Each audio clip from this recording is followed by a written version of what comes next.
Hello and I welcome you to Vigyan recharge. तो जी आपका मेरा हम सबका चहीता टोनी स्टार्क बोले तो मिस्टर आयरन मैन। हाँ जी, क्या आयरन मैन का सूट बनाया जा सकता है? वेल जवाब है बिल्कुल, हाँ बिल्कुल बनाया जा सकता है। अब इससे पहले कि आप मेरे द्वारा बताई गई मिस्त्रीगिरी के ऊपर पर्चे भरने की तैयारी शुरू कर दो, बोले तो नोट्स बनाने की तैयारी करने लगो, जरा पूरी बात सुन लो, अच्छे से समझ लो। देखो अब मैं आपको सबसे जरूरी बात बताने जा रहा हूँ। जब भी किसी ऐसी टेक्नोलॉजी की बात आती है जो नोवल है, बिल्कुल नई है, तो उसके पीछे काम करने वाली फिजिक्स में हम सबसे पहले ये देखते हैं कि क्या फिजिक्स के नियमों को बिना तोड़े उस टेक्नोलॉजी का निर्माण किया जा सकता है, और अगर इसकी संभावनाएं मिलती हैं तो उस नई टेक्नोलॉजी को डेवलप करने के ऊपर काम किया जाता है। अब यही सेम सिद्धांत आयरन मैन के सूट पर भी लागू होता है। अगर आयरन मैन का सूट फिजिक्स के नियमों के अंदर रहकर काम कर सके तो बिल्कुल उसको बनाया जा सकता है। तो अब आता है सवाल, क्या आयरन मैन का सूट विज्ञान के नियमों के अंदर आता है, मतलब बिना किसी नियम को तोड़े बनाया जा सकता है? हाँ जी बिल्कुल। अगर आप इस वीडियो को देख रहे हैं तो तीन में से एक बात जरूर होगी, या तो आप आयरन मैन के फैन हैं, या आपको फिजिक्स अच्छी लगती है, या फिर आपको मेरी वीडियो अच्छी लगती है। लेकिन पर्सनली मेरे लिए ये वीडियो बनाना बहुत मुश्किल था। उसका कारण ये है कि आयरन मैन का सूट कैसे नहीं बनाया जा सकता, इस बात को साबित करने के लिए मुझे सिर्फ 2 मिनट लगेंगे। लेकिन वो कैसे बनाया जा सकता है, इसे साबित करने के लिए मुझे बहुत मेहनत करनी पड़ी। पर चिंता ना करो, आपको दोनों चीजों के बारे में बताऊंगा। 1 मई 2008 को जब पहली आयरन मैन मूवी रिलीज हुई, तब मैं बिल्कुल नया इंजीनियर बना था, और अपने को ऐसा लगा कि भाई साहब इंजीनियर हो तो ऐसा, मैं भी जाके इंडस्ट्री को सर पे उठा दूंगा। और यहीं से मैं टोनी स्टार्क का फैन बन गया था। इंडस्ट्री तो सर पे ना उठी, पर हाँ एक बात समझ में जरूर आ गई, असल जिंदगी थोड़े अलग तरीके से काम करती है, और यही चीज मैं आपको इस वीडियो में समझाने जा रहा हूँ। तो ध्यान से सुनना, क्या पता भविष्य में आप आयरन मैन सूट बना दो, क्योंकि इस वीडियो के बाद बहुत लोगों के दिमाग में इस चीज के बीज बोने जा रहे हैं। मोटा मोटा आयरन मैन का सूट 6 बेसिक सिद्धांत पर काम करता है। पहला उसकी टफनेस, यानी कि उसका मटेरियल, वो कितना टफ है, कितना स्ट्रॉन्ग है। दूसरा सूट की स्ट्रेंथ, यानी कि किसी चीज को उठाने की उसकी क्षमता, भार झेलने की क्षमता, वो ताकत कहां से पैदा करता है, कैसे पैदा करता है। तीसरा उसके उड़ने की क्षमता, यानी कि फ्लाइट पावर। चौथा उसका कंप्यूटर सिस्टम, यानी कि एआई। पांचवा उसका पावर जनरेशन सिस्टम, यानी कि पावर सोर्स। और छठा है उसका वेपन सिस्टम। अगर ये सारी चीजें उस सूट के अंदर फिट की जा सके, एक साथ की जा सके, तो आयरन मैन सूट बनकर तैयार हो जाएगा। अब इन 6 की 6 चीजों को विज्ञान के दृष्टिकोण से बिना एक भी नियम तोड़े हमें उस सूट के अंदर फिट करना है। और अगर ऐसा हो गया तो जी मुबारक हो, सूट बनकर तैयार है। तो शुरुआत करते हैं टफनेस से। अगर सूट का मटेरियल टफ ना हो तो कहानी यहीं खत्म हो जाएगी। तो सवाल आता है ये कि आयरन मैन का सूट कितना टफ था। तो जरा ये क्लिप देख लो। अब जैसा कि आपने इस क्लिप में देखा, आयरन मैन सूट के ऊपर एक टैंक की शेल से वार किया गया, लेकिन काले पीले निशान के अलावा बाकी और कोई भी फर्क उस सूट पर नहीं दिखाई दे रहा। और यहाँ तक कि बंदे ने, बोले तो टोनी स्टार्क ने, अपनी एक छुटकू मिसाइल से पूरा का पूरा टैंक भी उड़ा दिया। अब यहाँ से एक बात तो साबित हो गई कि टोनी स्टार्क का सूट, यानी आयरन मैन सूट, इसका मटेरियल बहुत टफ था। तो आखिर किसी मटेरियल से बनाया गया आर्मर कितना टफ है, ये हमें कैसे पता लगता है? बिल्कुल बताएंगे, क्यों नहीं बताएंगे। सुनो ध्यान से। तो भैया इसके लिए की जाती है मटेरियल टेस्टिंग, जिसके ऊपर पूरा लंबा चौड़ा पर्चा मैं आपको व्हाट्सएप चैनल पे दे दूंगा, जिसे पढ़ने के बाद आपको ये पता लग जाएगा कि डिफेंस टेक्नोलॉजी में जब आर्मर डिजाइन किया जाता है तो उसके मटेरियल का चुनाव कैसे करते हैं। लेकिन फिर भी एक अंदाजे के लिए, ये जो आयरन मैन के सर पर जाकर ये गोला लगा था, आखिर इसके पास कितनी एनर्जी होगी जिसे सूट झेल गया? तो जी मैं आपको एक उदाहरण दे देता हूँ। अगर किसी 1 सेंटीमीटर मोटे लोहे के टुकड़े पर 50 ग्राम की गोली को चलाया जाए, जिसका area of cross section 1 centimetre square हो, तो उस लोहे के टुकड़े के आर पार निकलने के लिए उस गोली के पास 2000 जूल की एनर्जी होनी चाहिए। लेकिन ये एनर्जी निकली कहाँ से? कोई तो फॉर्मूला होगा। हाँ जी बिल्कुल है। अगर हम आर्मर की टफनेस, आर्मर की थिकनेस और जिस गोली से उस आर्मर पर हमला किया जा रहा है उसके एरिया ऑफ क्रॉस सेक्शन को मल्टीप्लाई कर दें, मतलब तीनों को मल्टीप्लाई कर दें, तो जो वैल्यू निकल कर आएगी ये वही एनर्जी होगी जो उस आर्मर को भेदने के लिए चाहिए। अब देखो, टोनी पर हमला किए गए गोले का एरिया, ये तो टोनी के कंट्रोल में नहीं था। अब बचती हैं 2 चीजें, एक तो आर्मर की थिकनेस और दूसरा उसकी टफनेस। अब यहाँ पर आपको ये भी समझना पड़ेगा कि अगर आर्मर की थिकनेस को बढ़ा दिया जाए तो सूट का वजन भी बढ़ जाएगा और उसे लेकर उड़ने में दिक्कत आएगी। तो यानी कि थिकनेस को भी टोनी ज्यादा नहीं बढ़ा सकता था। अब आते हैं तीसरी चीज पर, और ये है उस आर्मर की टफनेस। अब जाहिर सी बात है, हमें कोई ऐसा मटेरियल चाहिए जो जबरदस्त टफनेस रखता हो, और वो कहाँ से मिलेगा? भाई साहब मटेरियल साइंस से। मैकेनिकल इंजीनियरिंग का एक सब्जेक्ट है मटेरियल साइंस, हमें भी पढ़ाया गया था। अगर उसकी अच्छी खासी महारत हासिल है तो शायद ऐसा कोई मटेरियल ढूंढा जा सकता है जिसकी थिकनेस कम से कम हो और टफनेस ज्यादा से ज्यादा हो। अब अगर भविष्य में ऐसा कोई मटेरियल मिल गया तो समझो टोनी स्टार्क के आयरन मैन सूट का आर्मर तैयार हो जाएगा। अब सवाल आता है ये कि टोनी को इस बात का कैसे पता कि कौन सा मटेरियल चुनना है? तो जी उसका जवाब भी खुद मार्वल वालों ने ही दिया है। टोनी स्टार्क के पास डुअल डिग्री थी, इलेक्ट्रिकल और मैकेनिकल इंजीनियरिंग की, और मैकेनिकल इंजीनियर्स को ये बात अच्छे से पता है कि आर्मर की टेस्टिंग कैसे की जाती है। तो जी सूट के मटेरियल का चुनाव तो हो गया। अब बढ़ते हैं दूसरी चीज पर। आखिर सूट के अंदर इतनी ताकत कहां से आई कि वो भारी भरकम सामानों को बड़े आराम से उठा सकता था? क्योंकि ये बात तो आप जानते हो कि ह्यूमन बॉडी के अंदर इतनी ताकत नहीं होती। तो जाहिर सी बात है ये ताकत तो वो सूट ही पैदा कर रहा था, लेकिन कैसे? अब देखो हमारे शरीर में जो भी जोड़ है यानी कि जॉइंट्स हैं, उनकी एक रेंज ऑफ मोशन है। अब टोनी को क्या करना था? ऐसी मोटर्स का चुनाव करना था और सूट में उन्हें ऐसी जगह फिट करना था जो बिल्कुल हमारे जॉइंट्स के साथ अलाइन हो जाए। अब इससे क्या होगा? इससे होगा ये कि सूट भी वहीं से मुड़ेगा जहां हमारा जॉइंट है, यानी कोहनी का, घुटने का, कंधे का, हाथ का, जहां जहां हमारे शरीर में जॉइंट हैं, इन सारी जगहों पर हमें एक मोटर चाहिए थी। एक ऐसी मोटर जो ज्यादा से ज्यादा टॉर्क पैदा कर सके और बहुत जल्दी कर सके। अब ये टॉर्क क्या चीज है? तो जी आसान भाषा में बता देता हूँ। अगर आप गाड़ी में धक्का लगा रहे हो और वो सीधी चल रही है तो इसका मतलब आपने एक फोर्स लगाई और गाड़ी सीधी चली। अब अगर यही फोर्स आप किसी चीज को गोल घुमाने पर लगा दो, जैसे चाबी पाने की मदद से नट बोल्ट को कसना या ढीला करना, तब हम इसी फोर्स को टॉर्क कहेंगे। यानी कि वो ताकत जो किसी चीज को गोल घुमा सके उसे टॉर्क कहते हैं। अब क्योंकि जॉइंट्स घूमते हैं तो घुमाने का काम करेगी मोटर, और टोनी को चाहिए ऐसी कुछ मोटर जो उसके सूट में जॉइंट की जगह पर इस्तेमाल की जा सके। अब यहाँ पर लोगों की अलग अलग पसंद हो सकती है। कुछ लोग हाइड्रोलिक मोटर का प्रयोग कर सकते हैं, कुछ लोग BLDC का प्रयोग कर सकते हैं, यानी कि ब्रशलेस DC मोटर या DC सीरीज मोटर का भी इस्तेमाल किया जा सकता है। लेकिन अगर मुझे चुनना हो तो मैं BLDC चुनूंगा। अब इसका फायदा ये है, एक तो छोटा साइज है, दूसरा हाई स्टार्टिंग टॉर्क है, गर्मी कम पैदा करेगी, मेंटेनेंस कम है और अलग अलग साइज में बनाई जा सकती है। तो अगर किसी तरीके से ये मोटर्स उस सूट में जॉइंट वाले हिस्से पर लगा दी जाएं, तब जी आपको ताकत मिल जाएगी, काफी ताकत मिल जाएगी। अभी तक हमने दो चीजों के बारे में बात करी है और दोनों ही चीजें विज्ञान के नियमों के हिसाब से बिल्कुल पॉसिबल हैं। अब चलते हैं तीसरी चीज पर, और वो है फ्लाइट की ताकत, यानी कि उड़ने की क्षमता। तो देखो भैया, इसके लिए तो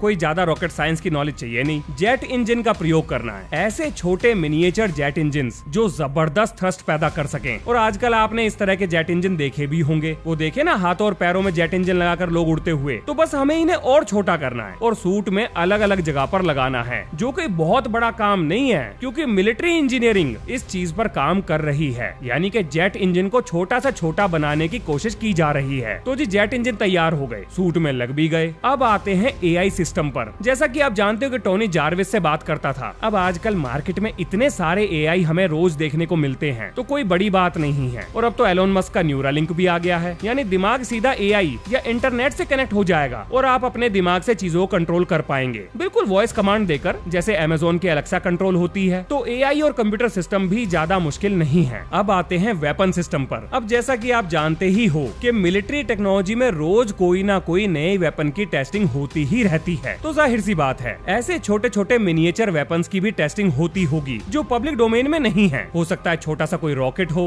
या छोटी मिसाइल हो। ये उदाहरण ही देख लो, इस छोटी सी मशीन का इस्तेमाल ICBM को नुकसान पहुंचाने के लिए किया गया था। ICBM बोले तो इंटरकॉन्टिनेंटल बैलिस्टिक मिसाइल, अमेरिका के द्वारा बनाया गया था ये। जब अमेरिका की रातों की नींद उड़ी हुई थी, उसे लगता था कि हर मिसाइल जो हवा में है वो अमेरिका पर ही आकर गिरने वाली है। सोवियत यूनियन का डर ही ऐसा था। अगर आप ध्यान से सोचोगे तो सूट की टफनेस, उसके काम करने की क्षमता यानी कि पावर, फ्लाइट की कैपेबिलिटी, AI सिस्टम और वेपन सिस्टम, ये बनाना बड़ी बात नहीं है। ये सारी चीजें सूट के अंदर फिट की जा सकती हैं। लेकिन जो सबसे मुश्किल काम है वो है सूट का पावर सोर्स, यानी कि आर्क रिएक्टर। और इसे साबित करने में मेरे भी मतलब ये समझ लो दिमाग का दही हो गया था। और इसको विज्ञान के दृष्टिकोण से सही साबित करने के लिए बहुत मेहनत लगी है भाई। देखो पिछले 3-4 दिन से मैं लगातार इंटरनेट की खाक छान रहा था कि कोई मुझे ऐसा पावर सोर्स मिल जाए जो इतना छोटा हो और इतनी जबरदस्त ऊर्जा पैदा कर सके। अब आप सोच रहे होंगे ऐसी कितनी ऊर्जा पैदा करता था ये आर्क रिएक्टर? तो भाई साहब मेरी कैलकुलेशन नहीं है, टोनी स्टार्क के खुद के शब्द हैं। लगभग 3 गीगा जूल पर सेकेंड।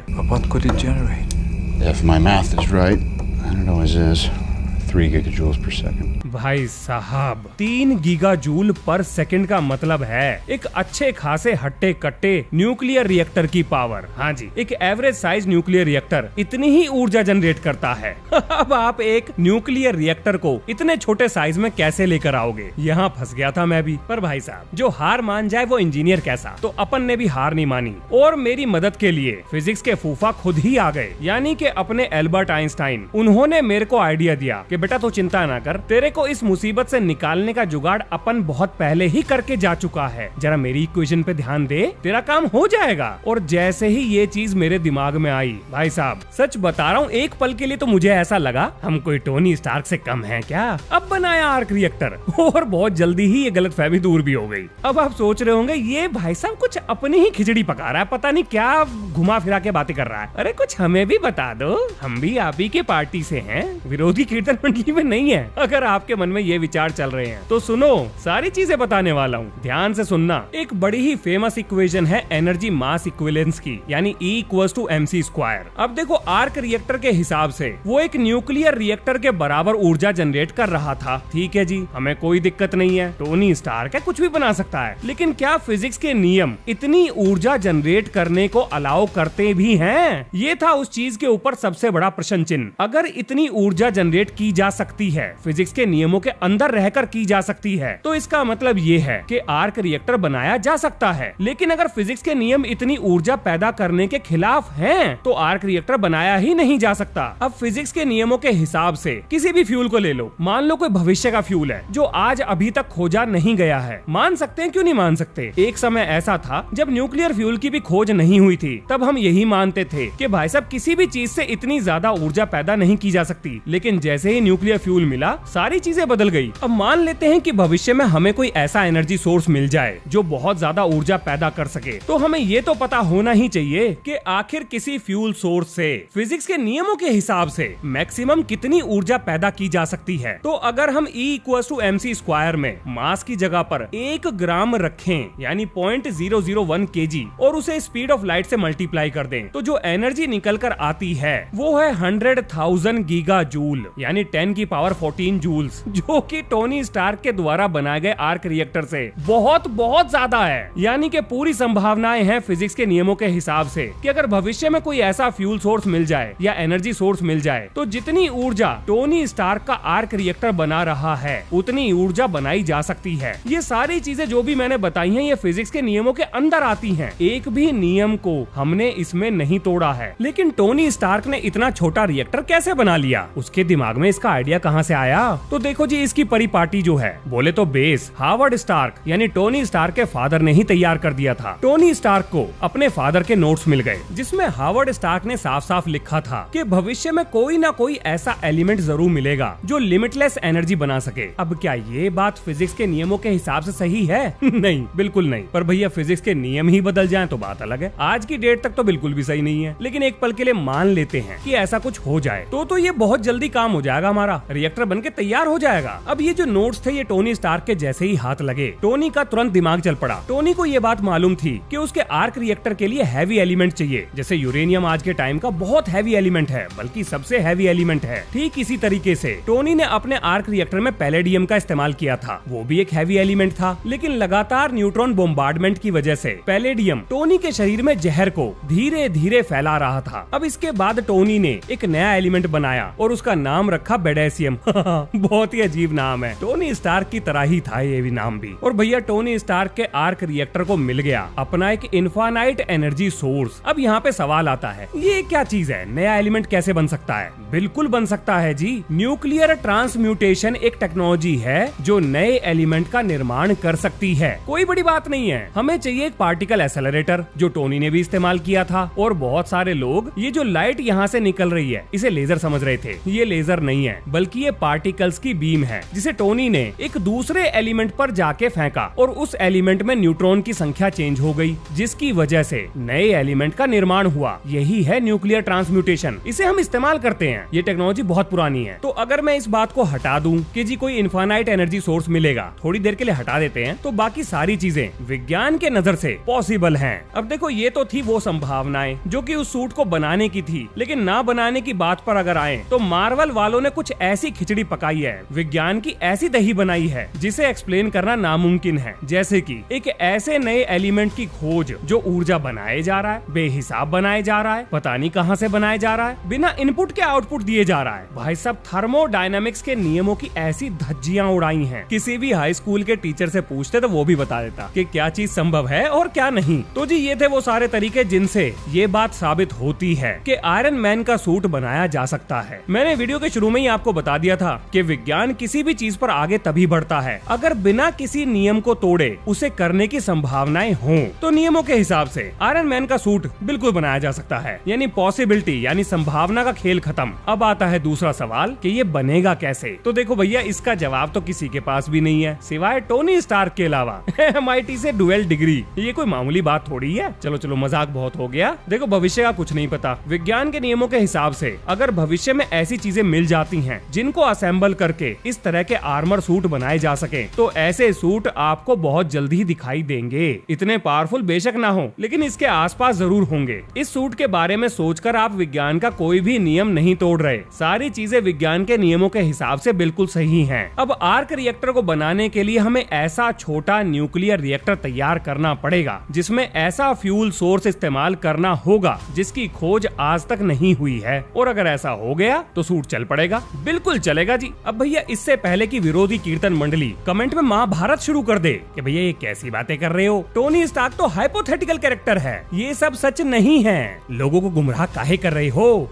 उन्हें मेरा यही जवाब है कि भैया बहुत बहुत शुक्रिया हमें याद दिलाने के लिए कि टोनी स्टार्क असल में एग्जिस्ट नहीं करता। हमें तो पता ही नहीं थी ये बात। पर ऑन अ सीरियस नोट, विज्ञान को पढ़ने का सही तरीका यही है, इमेजिनेशन। जब तक आप किसी चीज को इमेजिन नहीं कर पाओगे आप उसको समझ ही नहीं पाओगे। और अगर आपकी इमेजिनेशन और विज्ञान के नियमों में फर्क नहीं है तो आपकी इमेजिनेशन रियल वर्ल्ड में आ सकती है और इसी तरीके का इस्तेमाल करके नई नई टेक्नोलॉजीज का निर्माण किया जाता है। मैं आपको एक उदाहरण देता हूँ। 1991 में रॉकेटियर के नाम से एक मूवी रिलीज हुई थी जिसमें पहली बार दुनिया को जेट पैक, जैसा कि आपने वीडियो में देखा ही था, सिनेमा के बड़े पर्दे पर दिखाया गया था। इसे देखने के बाद भी विरोध की कीर्तन मंडली ये कहती थी ये तो इम्पॉसिबल है, कभी नहीं बनाया जाएगा। और आज देख लो, वही जेट पैक बनकर तैयार है। तो किसी की इमेजिनेशन थी, किसी की इंजीनियरिंग थी और किसी की कैलकुलेशन। जब ये सारी चीजें मिल जाएंगी, विज्ञान के नियमों के हिसाब से मिल जाएंगी, तब ऐसी ही चीजें बनाई जाएंगी। टोनी स्टार्क के सूट से मुझे कोई दिक्कत नहीं है, बस एक चीज को छोड़कर, और वो है ये कि टोनी स्टार्क का सूट एक फाइटर जेट के बराबर, बोले तो धुआंधार रफ्तार पर उड़ सकता था। अब एक फाइटर पायलट लगभग 9 G के बराबर, और ये G है अर्थ की ग्रेविटी, जहाँ पर 1 G का मतलब है 9.8 मीटर पर सेकंड स्क्वायर का एक्सेलरेशन और 9 G का मतलब है 9 × 9.8। तो एक फाइटर पायलट 9 G के बराबर एक्सेलरेशन झेल सकता है, क्योंकि इसके बाद वो बेहोश हो जाएगा। उसके शरीर का अपना खून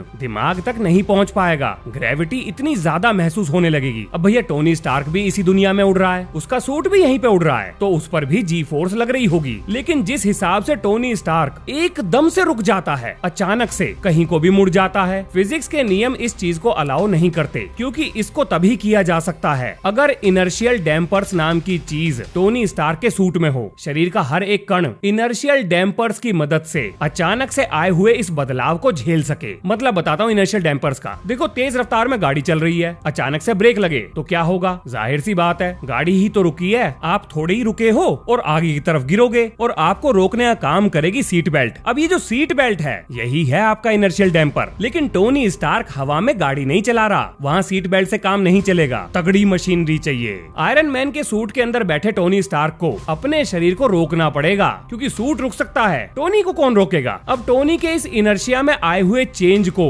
हमें डैम्पिंग इफेक्ट देना पड़ेगा, जिसे इनर्शियल डैम्पर कहते हैं। और ये बनाना अभी तक के लिए पॉसिबल नहीं है। मतलब कुछ हद तक कामयाबी मिली है, लेकिन इतने ज्यादा जी फोर्स पर ये काम नहीं करेगा। बस एक यही छोटी सी प्रॉब्लम है, अगर कोई सुलझा दे तो जी मजे आ गए। सरकार घसीटते हुए आपको घर से ले जाएगी और अपने लिए नई टेक्नोलॉजी का निर्माण कराएगी, डिफेंस टेक्नोलॉजी का। भाई साहब, बहुत पैसा मिलेगा, हो सकता है 2-4 कंपनियां खड़ी कर दो आप। मेरे से जब भी कोई इस तरह की बातें करता है कि जी ये टेक्नोलॉजी बनाई जा सकती है, वो बनाई जा सकती है, मैं कभी भी उसका विरोध नहीं करता, जब तक नहीं करता जब तक फिजिक्स के फंडामेंटल नियम वहाँ पर तोड़े ना जा रहे हों। क्योंकि मुझे ये बात बहुत अच्छे से पता है कि बिना इमेजिनेशन के, बिना किसी आइडिया के कोई भी चीज नहीं बनाई जा सकती। इसलिए अपनी इमेजिनेशन को खुल के उड़ने दो, दुनिया को जो कहना है कहने दो, हंसते रहो, मुस्कुराते रहो और आगे बढ़ते रहो। मुझे उम्मीद है आपने कुछ ना कुछ नया जरूर जाना होगा। इसके बाद अगली वीडियो में हम जानेंगे रशियन यूएफओ इंसिडेंट्स के बारे में, यानी रशिया की सीक्रेट फाइल्स के बारे में। काफी दिनों से पढ़ रहा हूँ, अब समय आ गया कि उनकी पोल पट्टी खोल दी जाए। वैसे जाने से पहले मेरा मन कर रहा है कि आपसे एक सवाल पूछ ही लूं। अगर आयरन मैन के बहुत बड़े वाले फैन हो तो इसका जवाब पता होना चाहिए। टोनी स्टार्क ने एवेंजर्स एज ऑफ अल्ट्रॉन में आखिरी बार जारविस का इस्तेमाल किया था और उसके बाद नए एआई सिस्टम यानी फ्राइडे का इस्तेमाल किया। ऐसा क्यों? जारविस में कौन सी कमी आ गई थी? जवाब पता है तो जरूर बताना। तो ठीक है जी, मिलते हैं नेक्स्ट वीडियो में। जय हिंद, जय भारत।